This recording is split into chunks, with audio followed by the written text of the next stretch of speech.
juga bisa berkelanjutan. Ya, jadi ini sih sebenarnya ya. Karena kemarin kan saya ke Purkayana tuh, di Purkayana itu di Kota Serang itu ingin biar Kota Serang itu punya apa ya? Punya inovasi.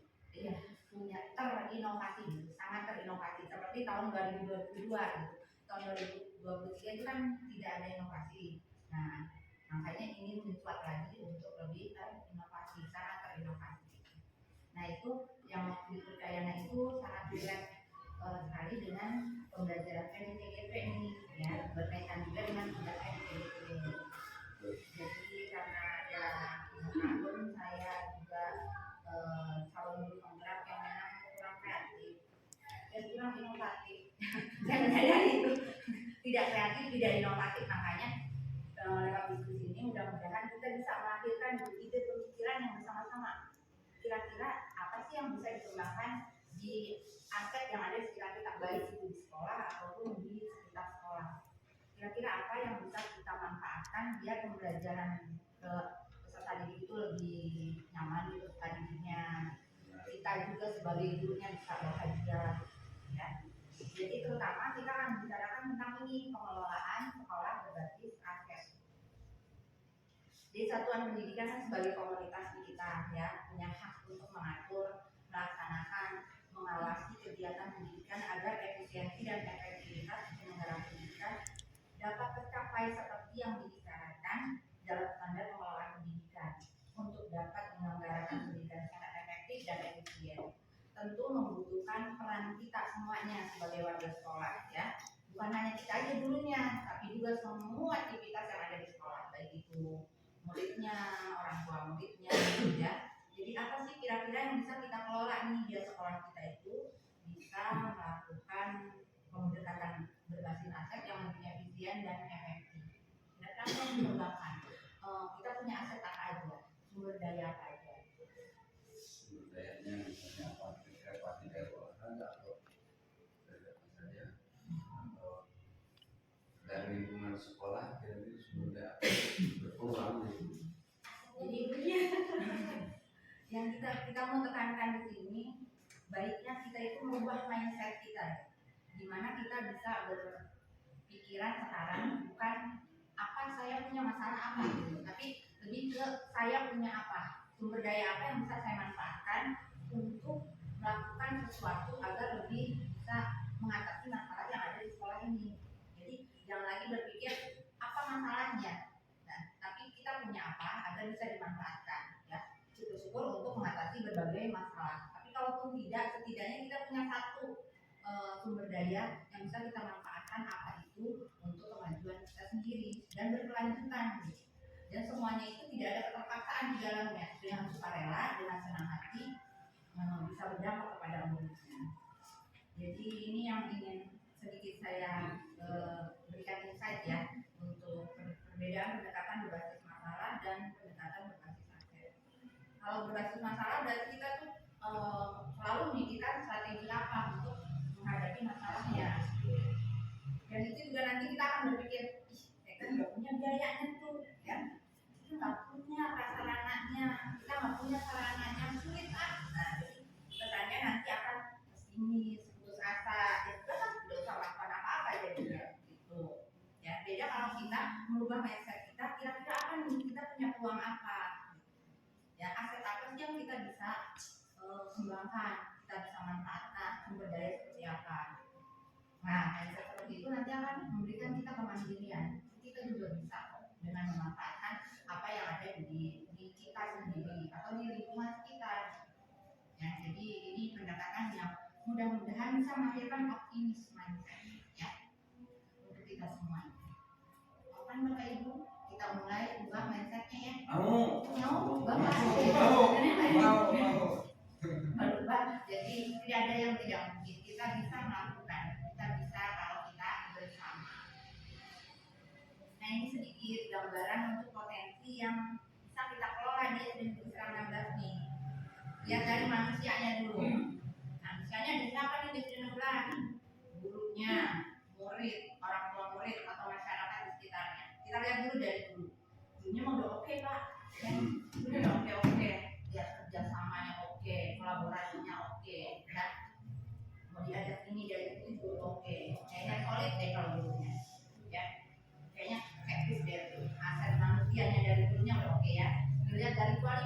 pendidikan udah oke semuanya sesuai. S2 semua S2. Iya. Apalagi dia mau S2 juga luar biasa. Ya. Dulunya ini bisa kita manfaatkan untuk apa sih? Ya, nanti kegiatannya apa sih? Atau bisa ada kegiatan apa? Diberdayakan seperti apa? Ya, nanti kita pikirkan bersama. Ya. Gimana dengan turis? Dan murid kita berjumlah 125 orang. Dari 125 itu kira-kira ini bisa jadi potensi yang dikembangkan atau tidak? Kalau menurut saya nih, menurut pandangan saya, 125 itu kan tidak banyak ya. Di sekolah kita yang kecil ini, Kageroh, harusnya iya benar Pak, harusnya berdialog nih untuk semua gurunya ya, bisa lah dikuatkan lagi potensinya untuk murid dari jumlah yang sedikit itu bisa berdialog tertangani ya, bisa dikembalikan dengan baik. Tapi apalagi ada yang menghambat kan? Harusnya enggak ya, harusnya kita tidak melihat itu sebagai hambatan. Potensinya jumlah murid yang sedikit bisa dikendalikan. Itu aja ya. Tidak perlu melihat kita mau desain begini, desain tidak sini, nggak bisa itu. Nah, tapi yang kita lihat jumlah sedikit ini akan bisa kita kendalikan. Gimana dengan orang tua masyarakatnya?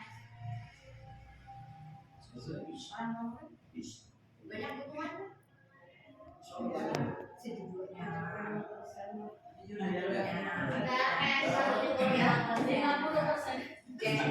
bisa. Kita skip dulu deh. Ya, yang penting tuh gurunya, sumber utamanya itu udah berkualifikasinya udah masuk ya. Kita juga saya rasa solid banget kan kerjasamanya oke lah. Oke. Dari sumber daya manusia ada yang bisa kita kuatkan ke atas ya, terutama gurunya dan murid dengan jumlah yang berikutnya potensi aset yang dapat dikelola melalui sosial jaringan networkingnya di mana kepercayaan kerjasama misalnya dengan pihak luar, organisasi kita, kepemimpinan di sini gimana? Bisa menjadi aset kan? Bisa. Pemimpinnya siapa mimpin? miring aja. Kalau miring Kerjasama, oke ya Pak? Siap. Ya, kerjasama antar gurunya. Ya kita juga harus menjalin kerjasama yang lebih luas lagi, bukan dengan orang tua muridnya atau pihak-pihak di luar sekolah.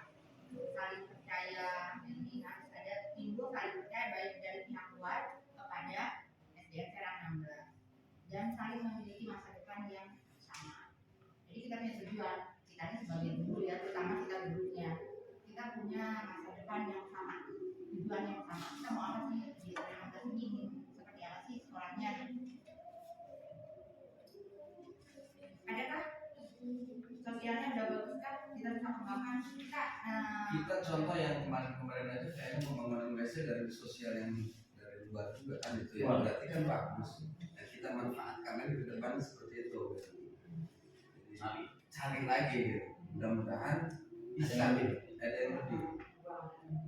Gitu. cari stakeholdernya itu gimana? Nah, Gimana itu ya? Itu yang penting stakeholder untuk ke depannya itu kan nggak ada yang naik atas. Cari sponsor. sponsornya insya Allah Pak Adir tahu. Ini kan banyak jaringannya. Di jaringan internet. Ya, Kalau kita kerjasama yang di depan ini kantor apa sih? Ini BPKP kan? BPKP, Badan Organisasi Keuangan. Bisa kita masuk ke situ. Kemarin juga bisa itu waktu itu kan permintaan pas ada ulang tahun kan bisa disosialisasikan. Mereka bisa yang penting mengajukan proposal dan sebagainya. itu yang kesehatannya, kesehatan anak dan dididik dan menghasilkannya. Ada bisa kita mengajukan apa bisa, tapi dengan sesuai. Berikutnya ya kita beralih dulu ke politiknya. Pengaruh dalam media sosial.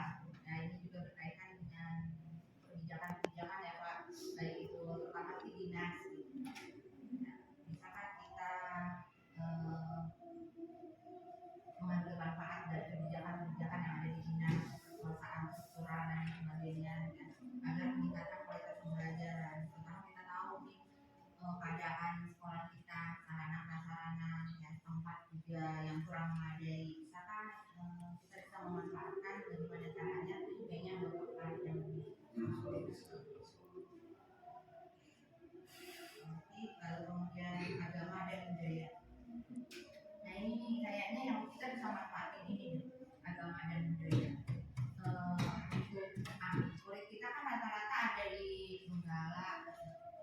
cantik, ya lingkungan yang banyak bisa Agamis. agama ya, banyak pesantren juga, ya moral sosial membentuk perilaku, kebudayaan, ritual agama dan budaya, peluang relasi dan kebudayaan.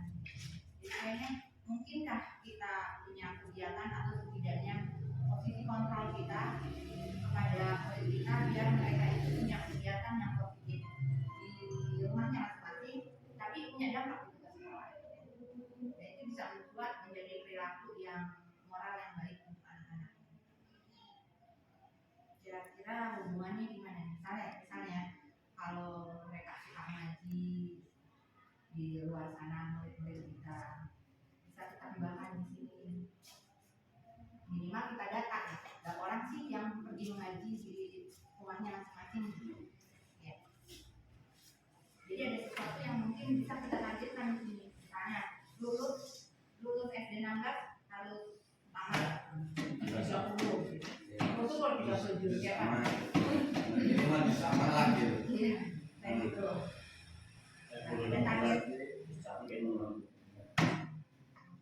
Berarti ada terjadwalnya nanti. Di sini ada jadwal kalau sholat berjamaah zuhur gitu. Mau sholat apa? Duha sih ada. Saya dua gitu. Nanti anaknya sholat duha gue nggak turun tuh misalkan gitu. Gitu. Jadi jangan sampai pengarahan anak salah juga gitu. Kurang melakukan sholat duha dan Jumat misalkan ya. Iya. Sementara sholat duha enggak gitu. Jadi jangan sampai salah melakukan, kalau bisa nanti kita jadwalkan sholat duha berjamaah juga gitu. Yang Imam. Imamnya banyak ya Pak. ada Pak Ahmad.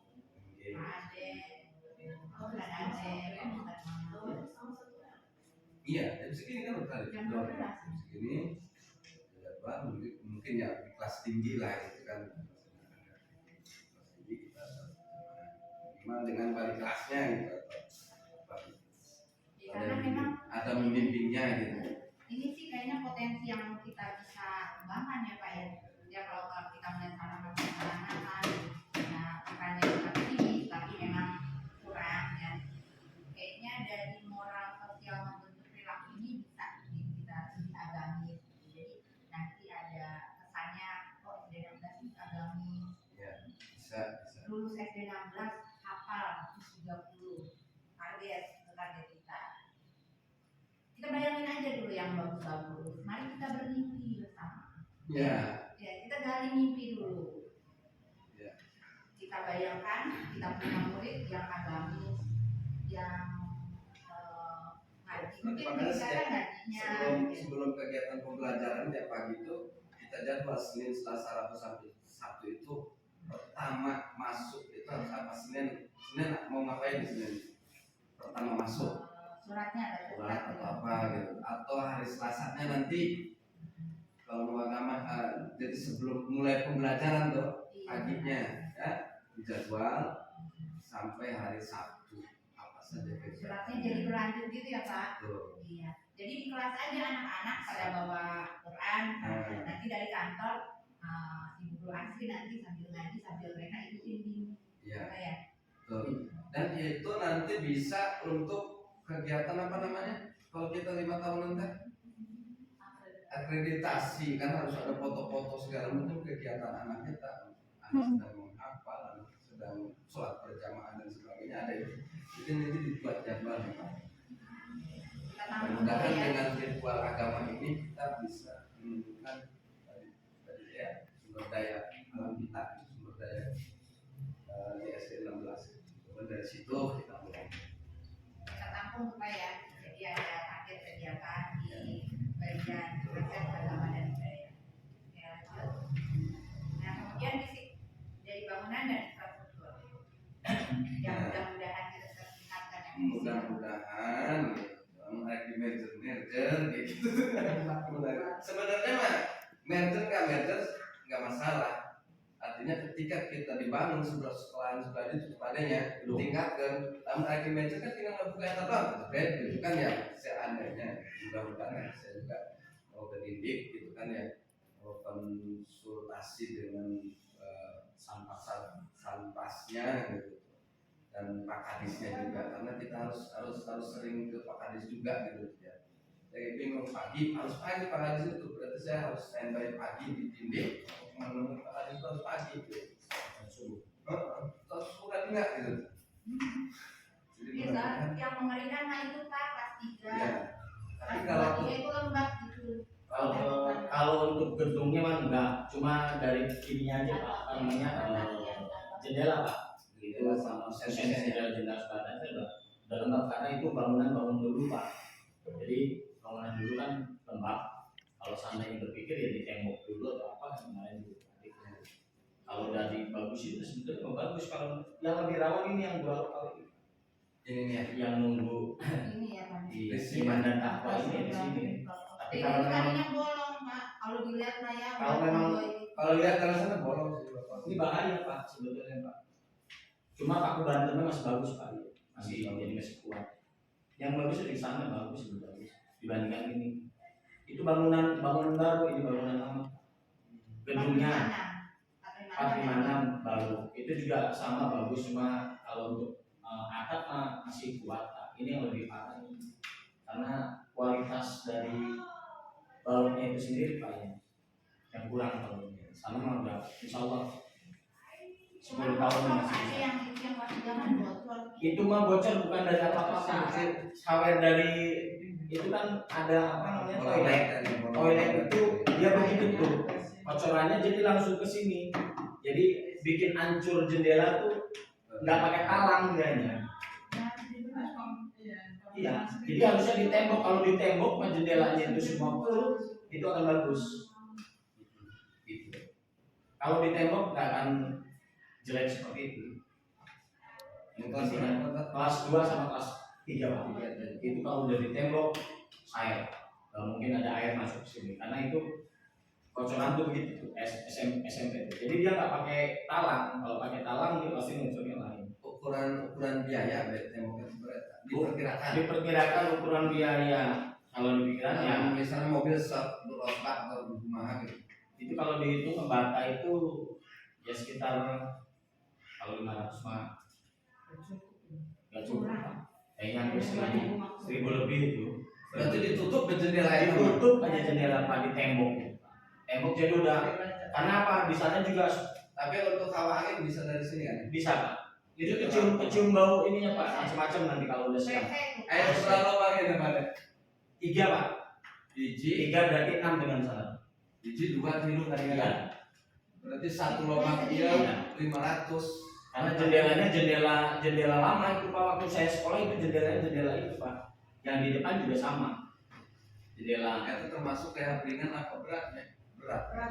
Karena bos itu ringan. Ya sebetulnya Pemeliharaan itu berapa Bu tahun ini? Kalau di total semuanya 5% biaya itu berapa? pemeliharaan.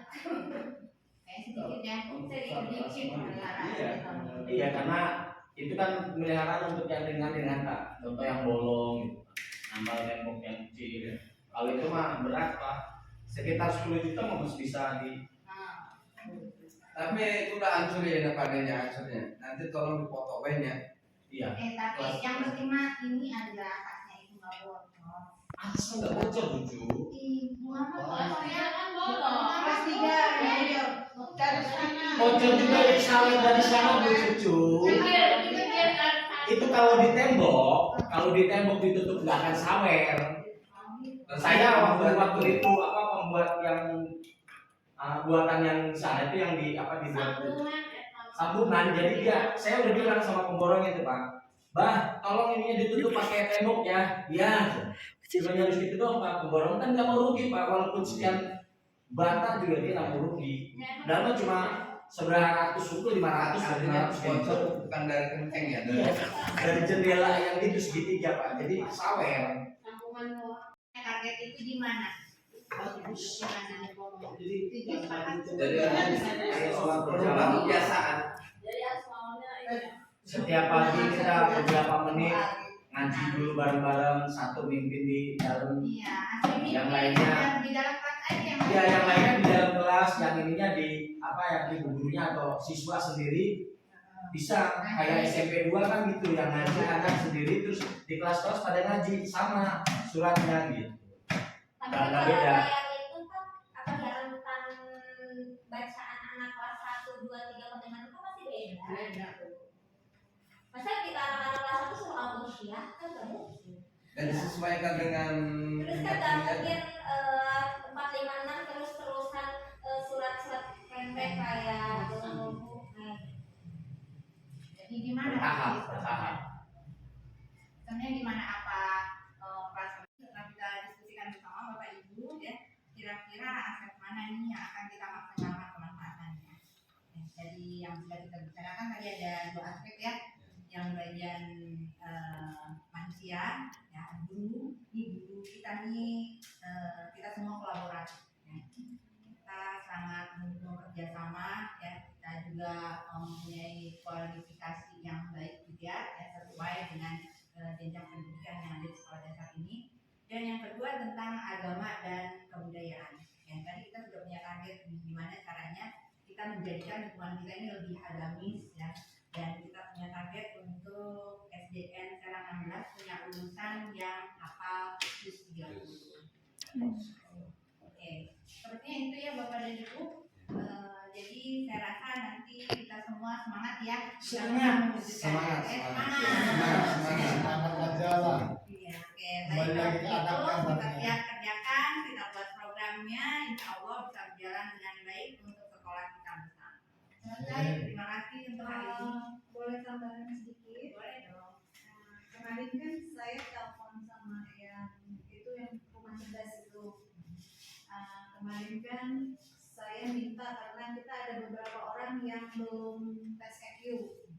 Nah, ada beberapa orang yang belum tes EQ dan beliau juga menyarankan bagaimana kalau seandainya kita buat parenting di sini, gitu kan? Karena kan biasanya sekolah reguler itu mereka beranggapan anak saya baik-baik saja gitu tuh, anak saya pintar, anak saya nggak apa-apa di rumah kalau ini nurut kok, kan selalu seperti itu kan gitu. Padahal gitu kan, padahal di belakangnya kan ada itu ya, ada sesuatu. Nah kemarin apa namanya si pihak rumah cerdas menyarankan dan memberi ide bagaimana Bu kalau seandainya di sekolah dibuatkan parenting katanya seperti itu. Jadi supaya orang tua tuh tahu bahwa anak kita itu tidak baik-baik saja sebetulnya gitu tuh. Seperti itu gitu paling terus saya bilang oh nanti saya sampaikan ke sekolah, saya bilang gitu karena saya kan tidak berkewajiban dan berhak untuk memutuskan, saya bilang gitu. Oh oke Bu katanya gitu. Kita tunggu jawabannya gitu, kalau seandainya oke nanti mereka akan membuatkan jadwal, kita akan ada parentingnya kapan gitu. Ada biayanya Prosedurnya gimana? Prosedurnya? Iya. Belum. Baik Bapak dan Ibu, terima kasih semua atas kehadirannya.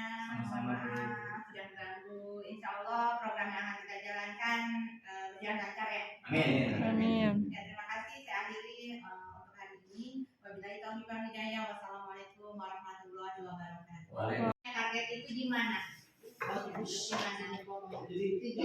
Jadi soal perjalanan kebiasaan. Jadi asmaunya ini. Setiap pagi kita beberapa menit ngaji dulu bareng-bareng, satu mimpin di dalam. Iya, asli Yang lainnya. di dalam kelas aja yang Ya, yang lainnya di dalam kelas, yang ininya di apa yang ibu gurunya atau siswa sendiri bisa kayak SMP 2 kan gitu, yang ngaji anak sendiri terus di kelas-kelas pada ngaji sama suratnya gitu. Tapi Nggak kalau beda. kayak itu kan apa ya rentan bacaan anak kelas 1, 2, 3 bagaimana itu masih beda. beda. Masa kita anak-anak kelas 1 suruh al-Usyah kan gak mungkin. dan disesuaikan dengan Terus kan gak mungkin 4, 5, 6 terus-terusan surat-surat pendek kayak Jadi gimana? Bertahap. Sebenarnya gimana apa perasaan setelah kita diskusikan bersama Bapak Ibu ya, kira-kira aset mana nih yang akan kita maksimalkan kemanfaatannya. Ya, jadi yang sudah kita bicarakan tadi ada 2 aspek ya, yang bagian manusia ya, guru, ibu kita nih kita semua kolaborasi. Ya. Kita sangat bekerja sama mempunyai kualifikasi yang baik juga yang sesuai dengan jenjang pendidikan yang ada di sekolah dasar ini. Dan yang kedua tentang agama dan kebudayaan. Yang tadi kita sudah punya target gimana caranya kita menjadikan lingkungan kita ini lebih agamis ya. Dan kita punya target untuk SDN sekarang 16 punya lulusan yang hafal juz 30. Oke, sepertinya itu ya Bapak dan Ibu. Jadi saya rasa nanti kita semua semangat ya. Semangat. Semangat. Semangat aja lah. Iya, oke. Kembali lagi ke Baik, adabnya, itu kita Mbak. siap kerjakan, kita buat programnya, insya Allah bisa berjalan dengan baik untuk sekolah kita bersama. Selesai, terima kasih untuk hari ini. Boleh tambahan sedikit? Boleh dong.